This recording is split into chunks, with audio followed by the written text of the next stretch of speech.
Hey everyone, look, hey, obviously I didn't get the memo on how to dress today, but my two guests did, Bruce and Nick. I'm gonna let them introduce themselves, but I'm excited for have you join me today to learn a little bit more about Philips. You all know them as PPDS. I think a lot of us know them also as Philips. But Nick, introduce yourself and tell everybody what you do for Philips. Yeah, thanks, Gary. So I'm Nick Baglaris. I'm the new commercial vice president of displays for PPDS. So he's the person that's gonna it's going to take Phillips and put them on the rAVe map in a big way. And they're already on the way there, actually. Bruce, you know that already because you've been there a while. You've been there about a year and a half. Introduce yourself. Hey, Gary, thanks. I'm Bruce Rawitsky. I'm the director of sales for professional display here in North America. And you know, we were talking before we started, and we had a really good conversation because we have some crossover in our history of the market. But the most interesting thing I learned of all the things we talked about was that y'all are friends of the cast of the Goonies, right? I mean, that's isn't that right? Didn't you say that? That's right. So Bruce and I grew up in a little town called Astoria, Oregon, where the Goonies was filmed. And Bruce and I have been, we've been friends since second grade, playing with little action figures like you have in your background there, like R2D2. So it's kind of cool. There's some really great benefits to that. And we met the cast. That was one of my favorite movies when I was younger. And that's pretty amazing that you met the cast. And was that cave a real cave? I mean, is that a real place, all those places that those different shots, or is it all just kind of made up? Now, all the beach scenes are real, and downtown Astoria is all there, but none of the pirate ship and stuff is really there. But okay. But well, in any case, in a former life, Nick, you were at Infocus, and we kind of crossed paths at Infocus. So you're not new to the commercial AV market. And obviously, I've been going to ISE since the beginning of ISE, but certainly in the last few years at ISE, PPDS, or probably most people know them as Philips, professional displays, they have been making a really big push. They started in Europe with a really big push into the commercial AV market, especially with hospitality, digital signage, and video wall technology. And I think in the last couple of years, I've seen a big difference here in the US, and obviously with them bringing you on to head up the whole commercial division. I mean, I'm guessing that's going to be your focus, right? Oh, 100%. Yeah, absolutely. We have gigantic plans to grow in North America.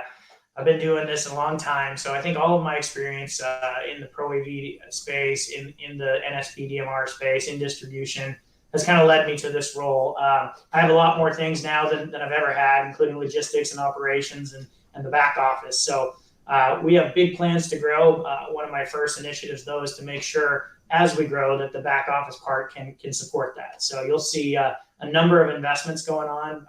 We are in heavy recruiting mode right now. We're actively looking for people to bring on to add to the team and really help us on both the front office and back office, and of course sales. Well, Bruce, I mean, you've been in the trenches now for 18 months, and you've got some pretty big competition out there. I mean, let's tell the truth of kind of where you are right now. I mean, you've got these big companies out there, but one thing, LG, Samsung, companies like that. But one thing that Philips has that not a lot of companies have is you kind of control your own destiny with regard to supply. I mean, you have the ability to make your own stuff. You're not waiting for someone else to make it for you. And you're pretty entrenched in the hospitality space globally. Has that helped you, or sort of what's been the differentiation during the time you've been part of this? It really is helpful, and a big part of what you were talking about with us having the factory, it makes the supply chain much cleaner. So even during COVID, when everyone else was having issues bringing product in, every week we had new freight coming in, and we're a little bit different too. We use Savannah as our port instead of Los Angeles, that saw a lot less backups. And Gary, too, another thing that I think is really overlooked that we have a benefit of is we're managed out of Europe. So even though we're a traditional display company that has, the Asian production, we still have Western management pretty much all the way through. And this has allowed a lot more flexibility on not just us growing here in the States, but us growing globally. You may have heard about our Global Partner Alliance and some of the press releases that have come out, and our ability to start an opportunity here or in Europe and expand then overseas using same price, all run by a single project manager. You don't get to see that with a lot of our competitors. So I really think that's going to be one of the big growing, one of our facilitators of growth here in North America.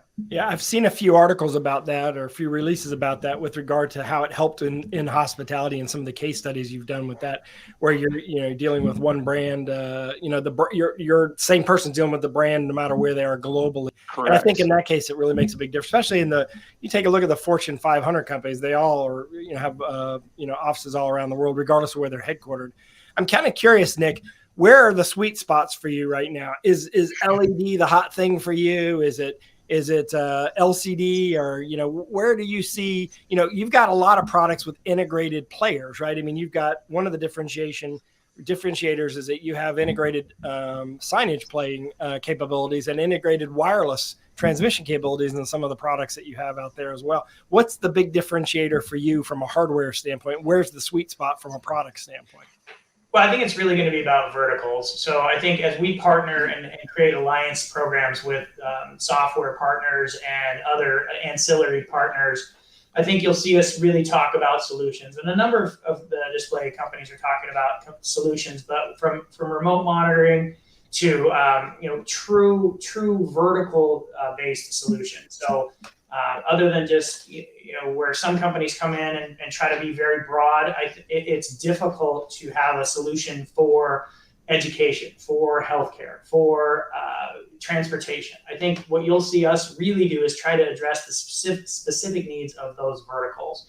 And it's difficult to do that, but I think you'll see some announcements coming out at ISC and some other spots that you'll really understand that it's a little bit different than what other people are doing. We will do really well is when we address the challenges of a vertical that, let's call it broadcast. Let's say that maybe in broadcast there's some imaging issues that can be addressed specifically by the technology. So for me, that's what it's really about, differentiation, not really by product category or size, but really how are we creating something that solves the problem for that specific end user. Yeah, and I'm very interested to see what you do have at ISC. And I will say that one thing that's kind of interesting that I've noticed with Philips in the last 3 years, or PPDS, is that all of you are talking the same language and are all doing things at the same time. We have had cases in the past where display companies were like, please don't release this in the US, but it's okay to release in Europe. And that's hard to do when you have a global economy, to have a product that's available 1 month in one country, but not available for a few more months in another country. And y'all have been very consistent about that in your messaging. And of course, one, I think, benefit that you have is you have Exertis Almo as a distributor, which is global, even though they're known as Exertis Almo here in North America. Exertis is a global company. And obviously, we're coming to you here as Rancid Rays, thanks to Exertis Almo and our partnership with them. But I want to actually kind of congratulate you on your new role, Nick. You've come from, inside, like anyone who's watching this, that wonders, that they're inside salesperson right now who's backing up a handful, or maybe in your case, Nick, 10 different salespeople simultaneously in the market back in the InFocus days. You've made it to the big time, and you're running the whole commercial division. So you give a lot of hope to people that actually don't ever see anybody, but only talk to them on the phone, take orders, and process orders. Yeah, it only took 25 years, but that's true. Back before the turn of the century, I was at InFocus and started out supporting the inside. I was an inside sales rep for that field sales team a long time ago, and moved throughout the industry. I've stayed here in Portland, Oregon, as you know, is kind of a mecca for display, and I've worked for pretty much all the names that are based out of here. So. It's been a really fun ride. This is a tremendous opportunity for me.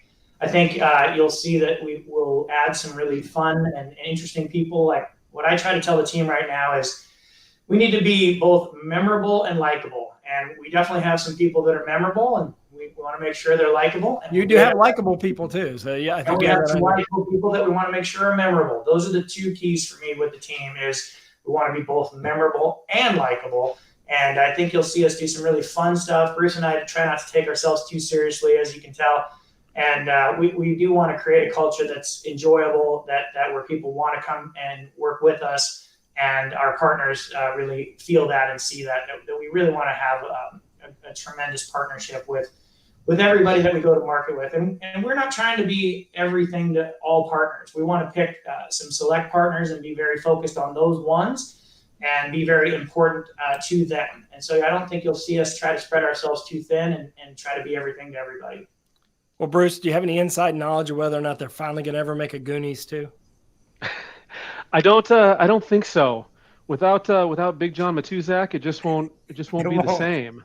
You're exactly right. The house just sold, by the way. They just sold it for $1.6 million.